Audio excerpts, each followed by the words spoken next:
Hey YouTube, and Sendar here, and before I got hit by the hurricane and lost power for a while, I actually did a quick video on getting rough stone in large quantities and secret locations, rainbow stone, and immediately there was comments and some messages on a really good area to get so much rough stone you'll never need it again. And I did get around to testing that this weekend, and I've been over there 3 times, and it's just pretty much as much rough stone as you can ever use.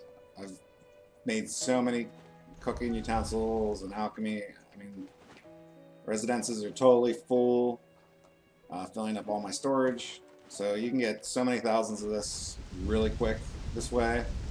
And this is really going to help a lot of people out on that choke point of rough stone. Maybe even some people can gather this stuff and start selling it in mass. If you're a new player and you haven't been over to the desert yet, you will need a few things. Purified water.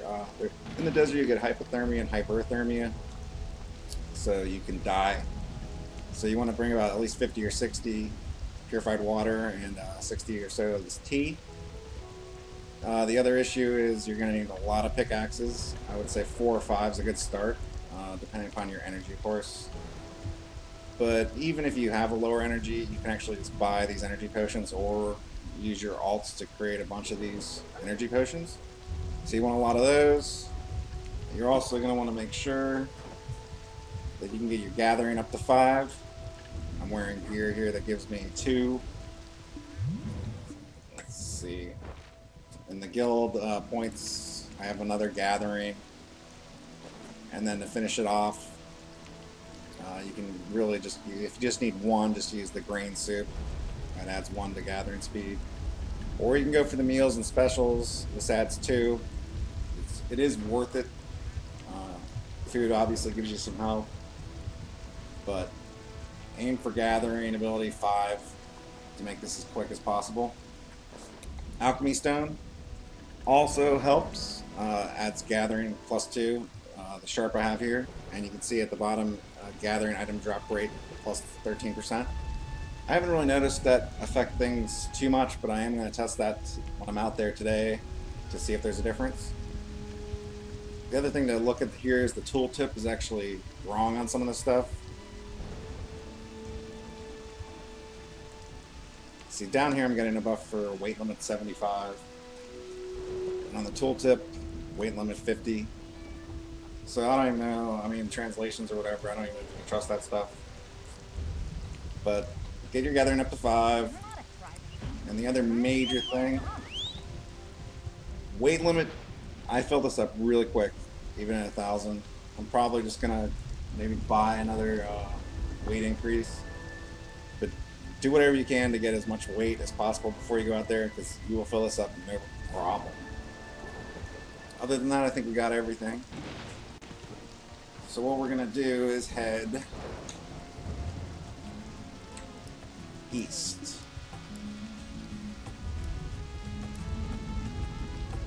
Sand Grain's a pretty good hike.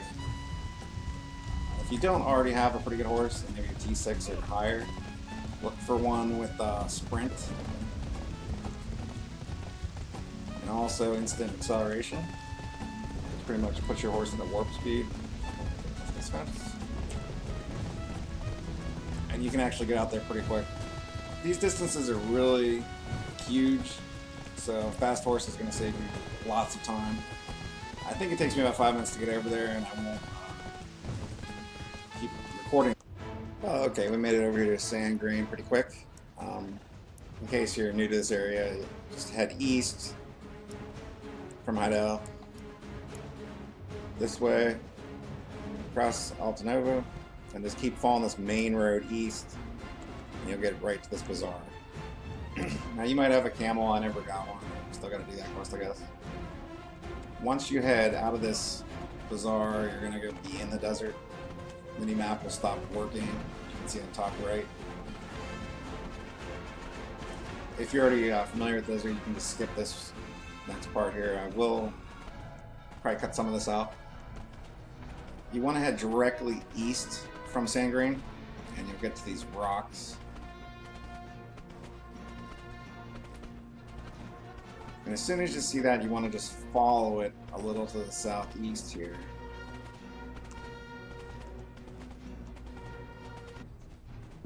So okay, if you follow that around to the southeast, eventually you'll see a little area going up here, and you just want to get your horse going and run right up here. And from this point on, you want to head pretty much due north.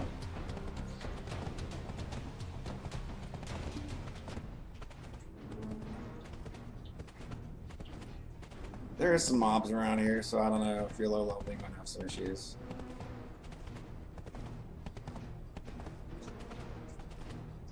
Then I'm just going to run up to the top of this hill.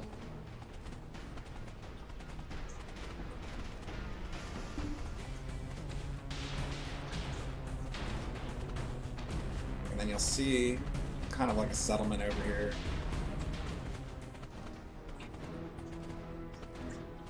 We're actually going to go for a place called the Graveyard.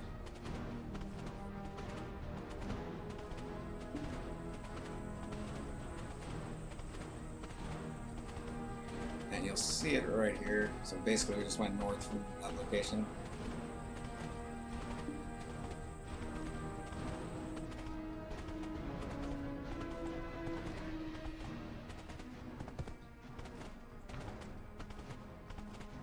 Just right in here. Okay, you made it. It's Grieving Grave.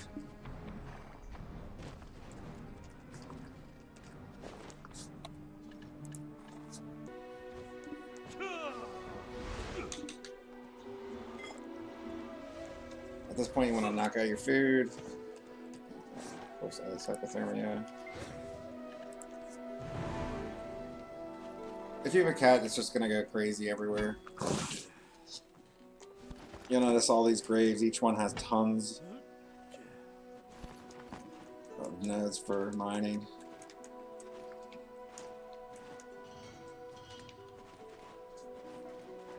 You don't actually have to run around too much because they're all grouped together really well, super high density.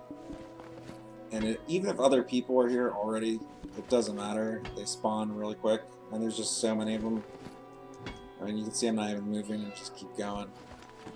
So it's pretty much like a secret location, but an entire little city. And some of these you'll notice you can hit up to 10 or 15, 20 times without even moving.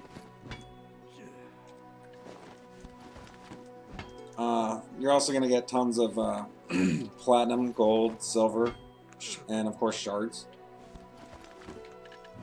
If you're not getting those yet, you just have to get your gathering up to about Pro 5 or a little higher, and then you'll start getting all the rare.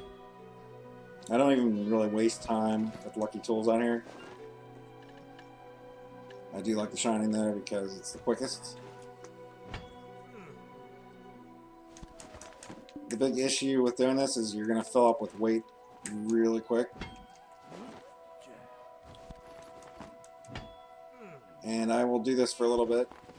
I'm at 310 energy, and then I will show you the results after maybe 100 or 200 energy.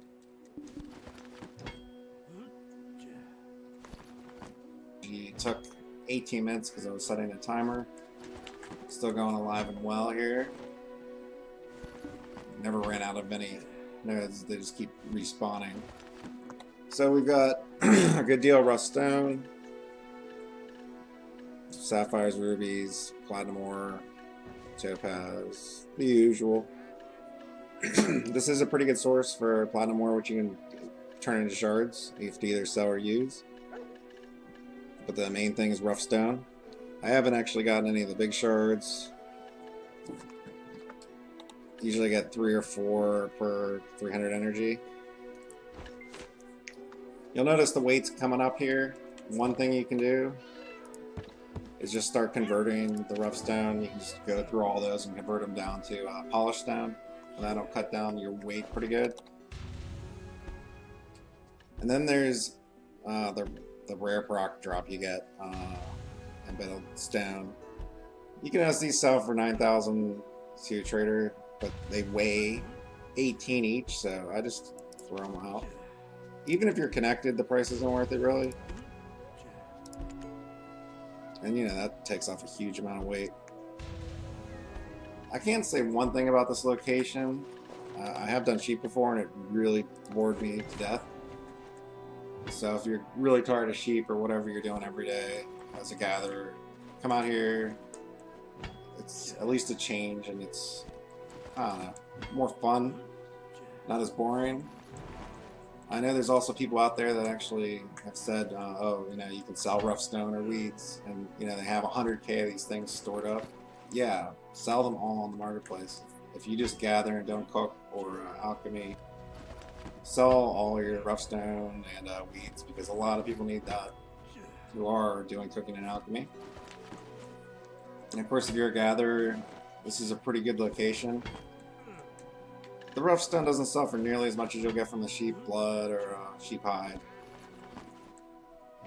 But if you're doing any cooking or alchemy, this is going to be huge. Actually, now that I've been out here for a couple days, this is pretty much where I'm going to do all my gathering. So I find another better location anyway. But hopefully this will help everybody out, and subscribe if you can. At 1,000 I get to unlock some more YouTube features, and that would help me out. And I will keep doing videos to get you guys more silver. Thanks a lot for watching.